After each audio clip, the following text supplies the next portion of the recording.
Ravi de vous retrouver sur les antennes de la télévision nationale. Au sommaire de ce journal, 115 milliards de francs guinéens, un montant que le gouvernement compte injecter dans la campagne agricole 2025. Elle sera simultanément lancée dans toutes les régions administratives du pays. Communication judiciaire, les professionnels des médias se mobilisent. Il s'agit de rehausser leurs compétences dans le traitement des questions de justice afin de qualifier davantage les comptes rendus.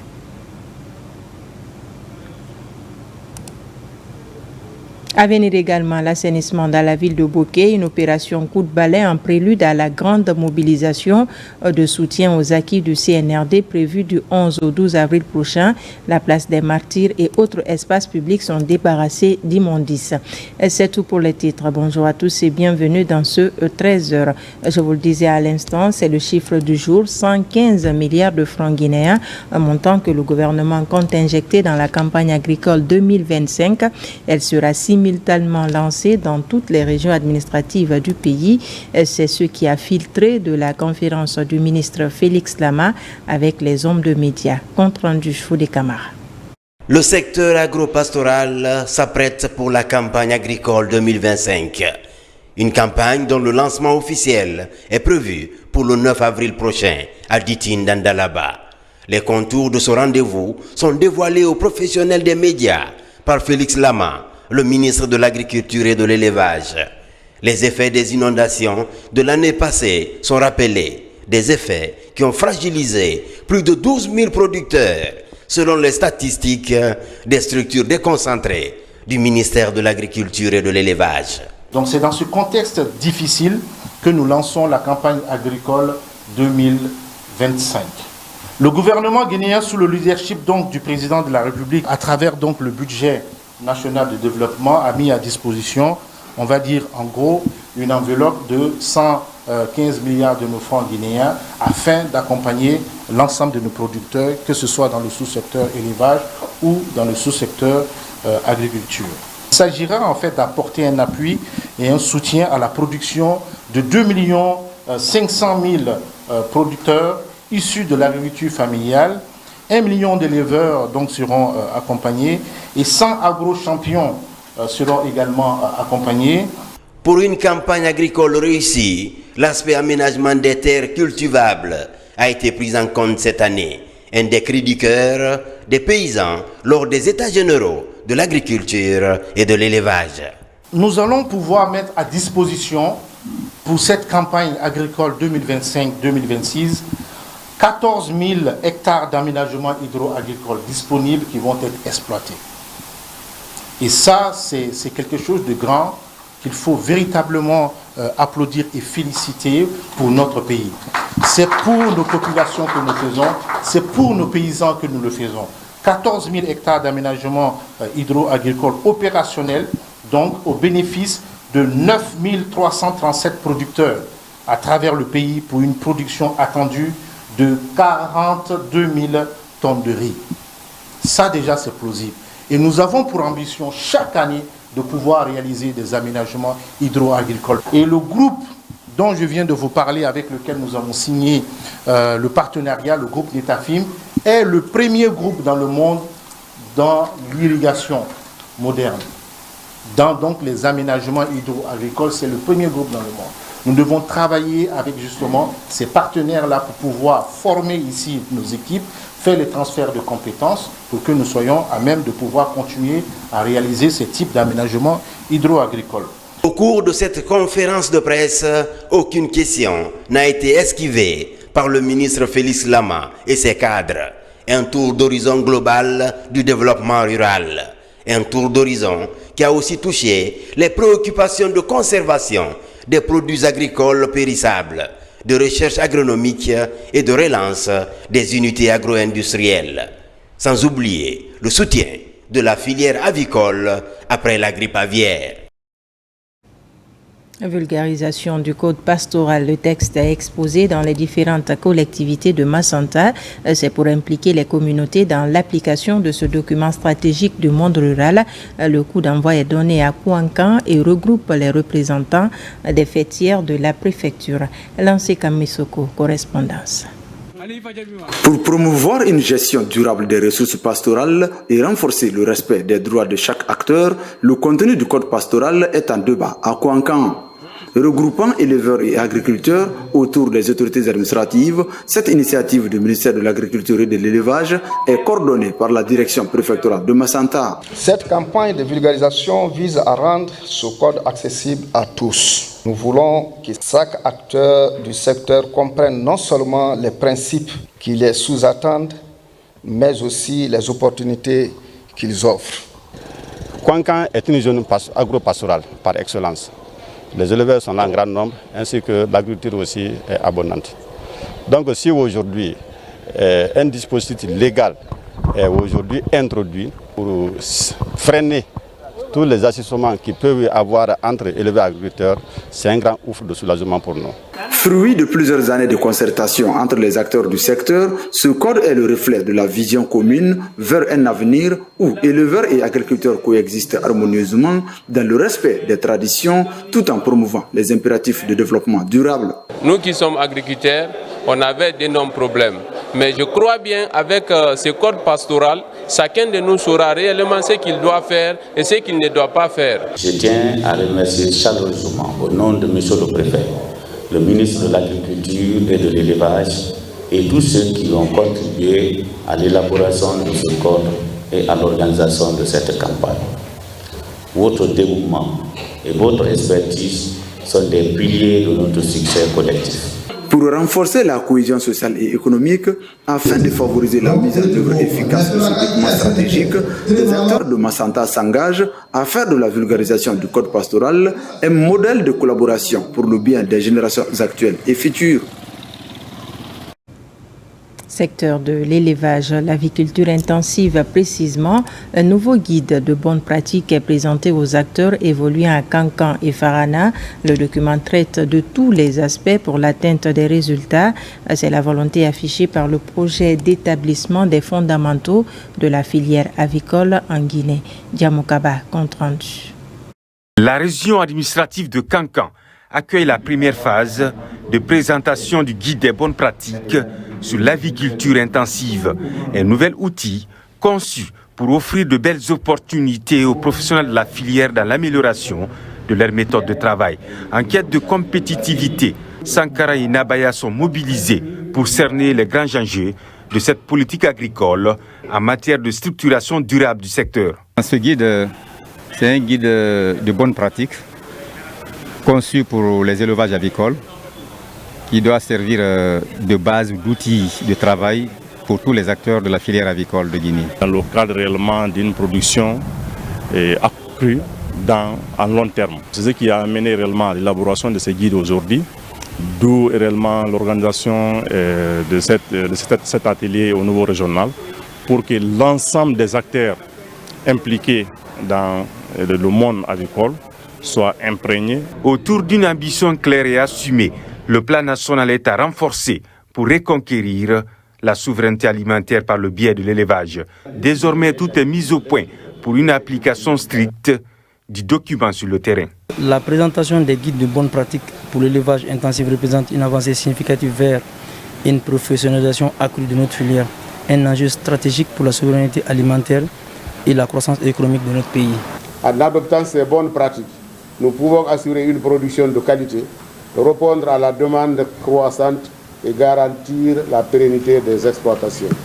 Pour atteindre ces objectifs, le ministère de l'Agriculture et de l'Élevage est appuyé par l'Agence française de développement.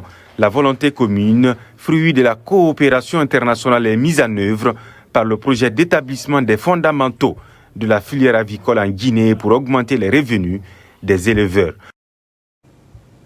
Je vous l'annonçais également au sommaire, communication judiciaire, les professionnels des médias se mobilisent. Il s'agit de rehausser leurs compétences dans le traitement des questions de justice.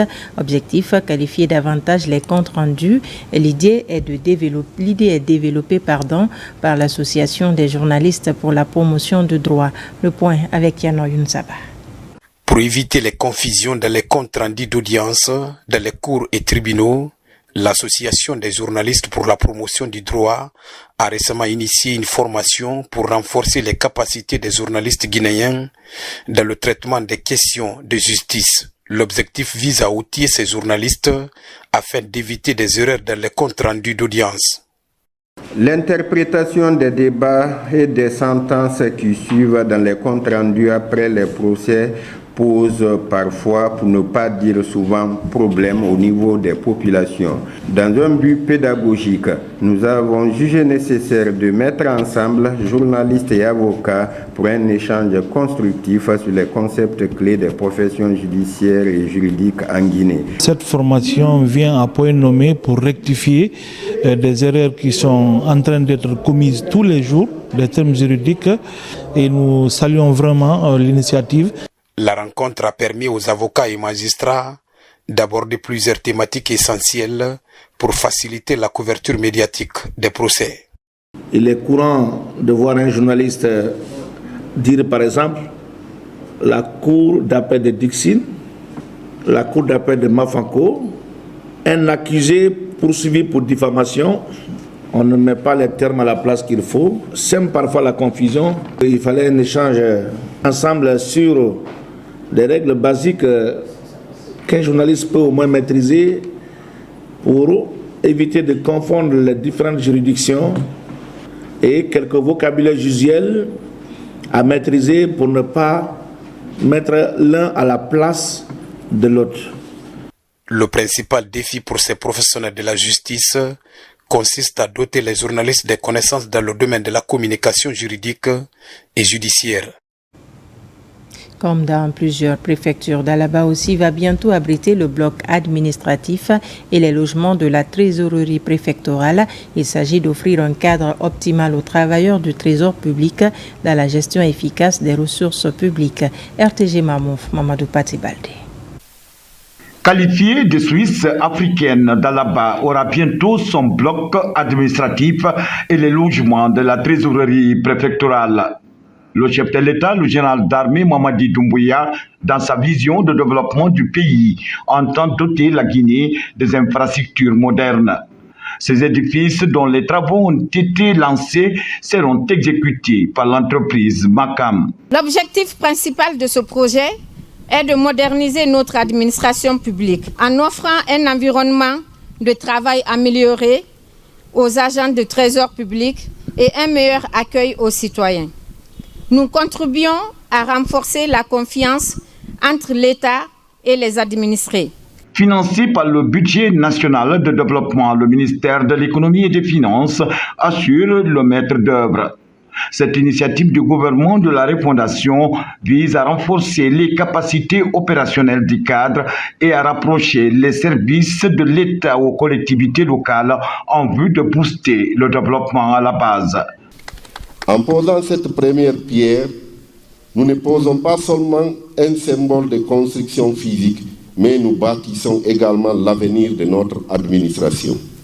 Nous créons un cadre propice à l'innovation et à la collaboration qui permettra à notre trésor public de jouer son rôle dans le développement économique et social de notre région. Nous sommes convaincus que ce bâtiment, une fois achevé, apportera une réelle valeur ajoutée car il renforcera le lien social et participera au développement économique de notre pays.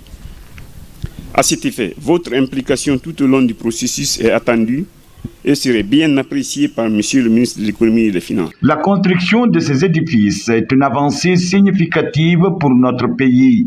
Conçues selon les normes modernes, ces infrastructures vont répondre aux exigences d'efficacité, de confort et de durabilité pour le bien-être du trésor public guinéen. On s'intéresse à présent au recyclage des bouteilles et autres objets en verre abandonnés dans la nature. Un compatriote basé à Sonfonia les collecte et les transforme en dallettes. C'est inédit, il crée de l'emploi mais surtout protège l'environnement. Par ailleurs, il sollicite le soutien des autorités et les opportunités dans les BTP. À la rencontre de ce jeune entrepreneur et ses employés, Tierno Ousmane Diallo, Amarako Bassouma, découvrons ensemble. Dans cette unité de recyclage à Sonfonia, Mamadou Boussiriou Diallo donne une seconde vie aux bouteilles usées qui habituellement finissent dans les poubelles ou décharges d'ordures. Son idée, transformer ces objets en verre dont plus personne n'en a besoin en matériaux de construction afin de produire des dallettes destinées à l'aménagement extérieur des maisons et des villes. Le verre, vous savez que le verre est fait à partir du quartz. Le quartz, c'est une forme de sable, hein. Je ne vais pas rentrer en géologie, mais c'est du sable. Quand on broie le verre, on obtient du sable. Et là, nous avons une machine qui nous permet de broyer le verre et obtenir du sable. Et la machine elle est réglée de sorte qu'on a du 0,4 et du 0,6. Donc, ce qui fait qu'on n'a pas besoin de gravier pour rajouter. On ne fait qu'avec le verre. C'est ce qui nous donne les dallettes que vous avez derrière vous là. À la question de savoir s'il n'existe aucun risque, sa réponse est sans ambiguïté. Même si on la casse, ça ne peut pas blesser. Il y en a qui ont peur, certainement, quand ils marchent dessus jusqu'à usure, s'il n'y a pas de morceaux de verre qui vont sortir. Il n'y a pas de morceaux dedans. C'est que du sable. Et vous avez vu le sable, il n'y a pas de tesson.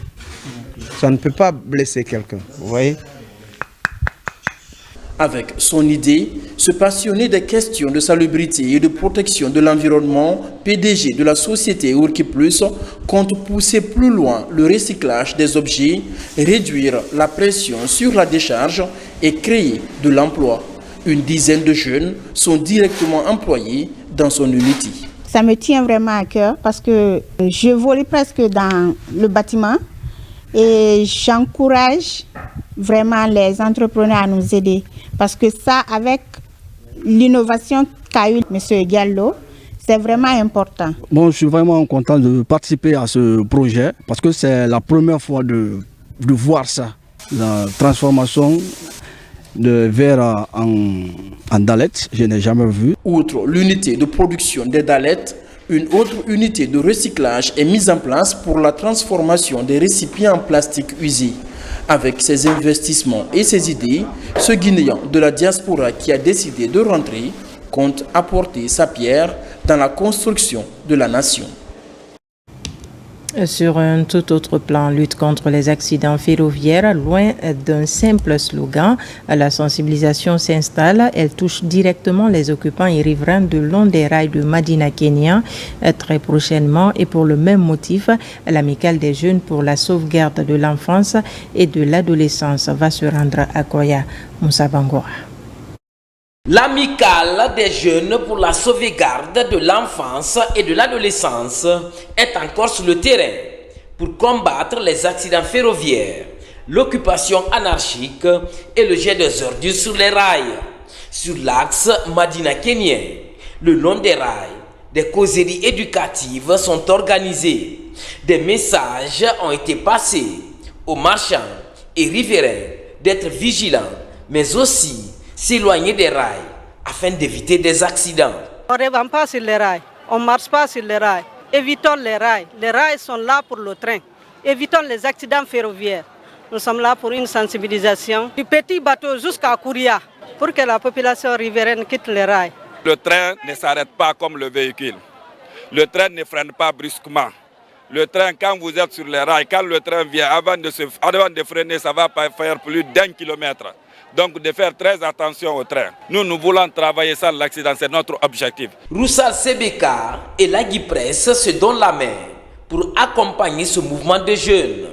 L'idéal est de sauver des vies le long de la voie ferrée. Nous sommes ravis de cette équipe de sensibilisation et nous prenons l'engagement à passer le message pour éviter des accidents.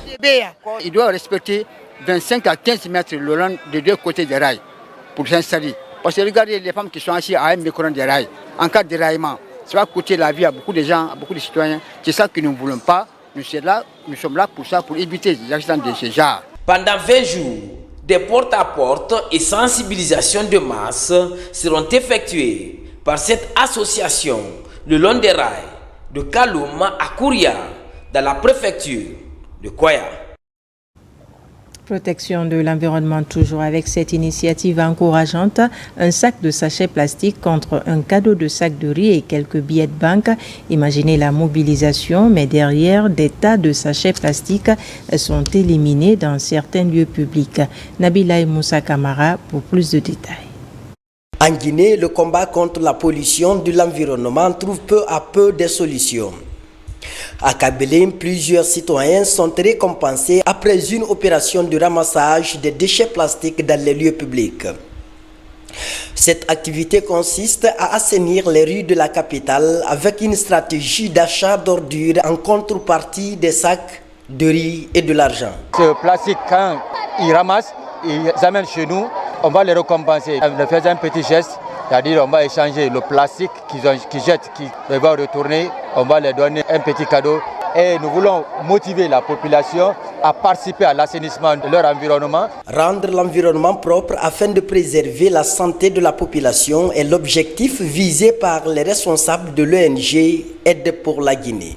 Cette politique d'assainissement initiée par les responsables a marqué les autorités locales et la population, qui d'ailleurs sollicitent l'engagement des autorités du pays afin de préserver cette action. Dans la cour ici, il y a combien d'enfants? Les enfants qui sont mis à charger le plastique. On a vu les femmes de marché étaient fortement mobilisées pour pouvoir dégager le quartier, le marché de plastique. Et je pense que si le gouvernement peut-être s'exerce dans ce sens, je pense que ça peut nous permettre de nous séparer complètement de plastique. En plus de cette opération d'assainissement, l'ONG Aide pour la Guinée est engagée dans les actions humanitaires. Pour la lutte contre les déchets plastiques dans la capitale Conakry, de bonnes politiques de ramassage d'ordures sont en train d'être mises en place. Ce projet d'assainissement dans la commune urbaine de Kabylie se poursuivra dans d'autres zones du Grand Conakry ainsi que de l'intérieur du pays. Direction Boké, assainissement de la ville, une opération coup de balai en prélude à la grande mobilisation de soutien aux acquis du CNRD prévue du 11 au 12 avril prochain. La place des Martyrs et autres espaces publics sont débarrassés d'immondices. Younoussa Tawel Kamara. Ces femmes issues des différentes couches sociales des 15 quartiers de la commune urbaine de Boké sont mobilisées pour rendre propre la ville. C'est un prélude à la grande mobilisation des populations de Kakandé prévue du 11 au 12 avril prochain, ici même à Boké, en vue d'exprimer leur reconnaissance au bienfait du président de la République, le général Mamadi Doumbouya, dans le cadre de la réalisation de nombreux projets ces dernières années à Kakandé sous l'ère CNRD. Les 15 quartiers Biring, nous les femmes des 15 quartiers, nous sommes venus pour assainir la place des Martyrs, où la cérémonie aura lieu la semaine prochaine. Ce jour, nous voulons dire merci au président pour tout ce qu'il fait pour Boké. Nous avons décidé de rendre propre notre ville qui doit accueillir les Kakandéka, mais aussi des autres invités venus de partout. Plus de l'assainissement, il existe également le pavoisement de la ville aux couleurs du tricolore national pour donner une bonne image à la ville. L'événement, ça se prépare très bien pour recevoir toute la République de Guinée à Boké. Parce qu'aujourd'hui, ça serait un événement exceptionnel. Les 10 sous-préfectures de Boké, aujourd'hui, même, ils préparent même de mobiliser au minimum 100 000 personnes sur les places de Martyrs, de l'aéroport jusqu'à la place de Martyrs. Ces différentes activités enclenchées au chef-lieu de la préfecture de Boké prouvent une fois de plus que les populations de Boké se préparent activement pour exprimer leur reconnaissance au bienfait du général Mamadi Doumbouya du 11 au 12 avril à Boké. Et pour terminer, Journée internationale du sport au service du développement et de la paix. C'est ce 6 avril 2025, une date retenue par le système des Nations Unies en août 2013. En Guinée, le ministre Bogoula réitère les engagements du gouvernement dans la promotion du sport inclusif et les investissements en cours de réalisation pour faciliter la pratique du sport, vecteur de paix et d'intégration. Moussa Komara. Instituée depuis août 2013 par les Nations Unies, la Journée internationale du sport pour le développement et la paix est célébrée chaque 6 avril dans le monde. Pour cette année, elle est placée sous le thème « Niveler le terrain de jeu, le sport au service de l'inclusion sociale ».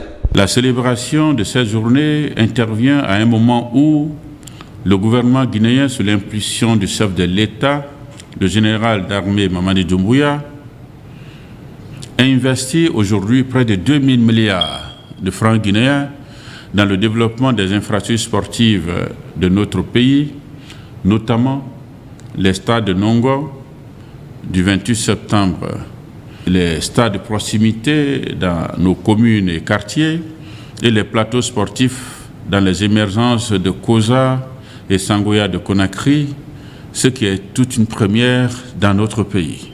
À l'occasion de la célébration de cette journée, le gouvernement guinéen, à travers le ministère de la Jeunesse et des Sports, affiche sa volonté de briser les barrières de l'inégalité et d'améliorer la qualité des infrastructures sportives. Dans la perspective du programme Simandou 2040, le gouvernement compte doter chaque préfecture et chaque commune de Conakry d'un complexe sportif pour donner l'égalité des chances à tous ces jeunes et jeunes filles d'où qu'ils se trouvent et qui désirent pratiquer le sport de leur choix.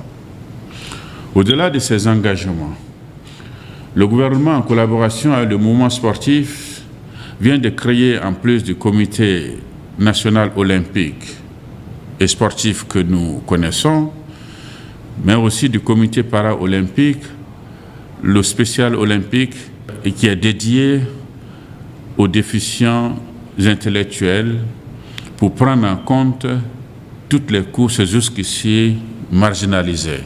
La célébration de cette journée offre l'opportunité de rappeler aussi que le sport est plus qu'un jeu de divertissement, mais un vecteur de cohésion sociale, de dialogue entre les cultures et d'intégration. Voilà qui met fin à ce journal. Merci de nous avoir reçus chez vous. L'actualité se poursuit sur notre site le www.rtgguinée.info. On se retrouve à 17h pour d'autres informations de la Guinée, notre paradis, terre de richesse et d'innovation.